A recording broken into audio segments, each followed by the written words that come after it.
We can also carry out another version of this practical to investigate the need for chlorophyll, this time using a variegated leaf, which has both green and white areas. This makes it easier to see where photosynthesis takes place and where it doesn't. And here's how the experiment goes. Step 1 begins before the starch test. We start with a healthy variegated leaf and make note of which areas are green and which are white. In step 2, we destarch the plant. This is done by placing the entire plant in complete darkness for around 24 to 48 hours. This ensures that any starch already present in the leaves is used up, so we know that any starch found later was made during the experiment. Next is step 3, where we expose the plant to sunlight for a few hours. This gives the plant a chance to carry out photosynthesis under normal conditions.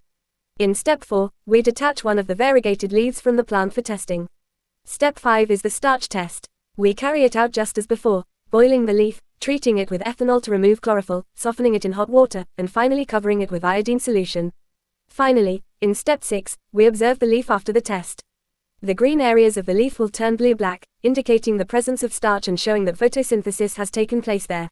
The white areas will remain orange-brown, proving that without chlorophyll, photosynthesis could not occur. This version of the experiment gives us clear visual evidence that chlorophyll is necessary for photosynthesis.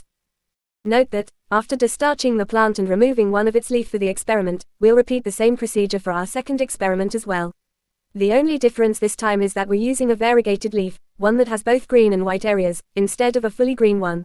We begin by placing the variegated leaf in boiling water. This step kills the cells and breaks down the cell membranes. Then, we move the leaf into a boiling tube filled with hot ethanol for about 5 to 10 minutes. This removes the chlorophyll. Remember, ethanol is flammable, so it's important to turn off the Bunsen burner and use a water bath for safety. Once the chlorophyll is removed and the ethanol turns green, we take the leaf out and place it briefly in hot water again. This softens the leaf and makes it easier to handle.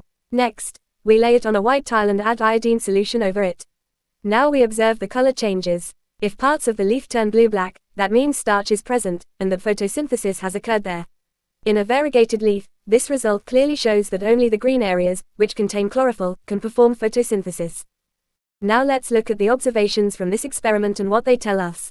When we tested a completely green leaf, in our previous experiment, the entire leaf turned blue-black after adding iodine. This tells us that starch was produced all over the leaf, meaning photosynthesis took place in every part.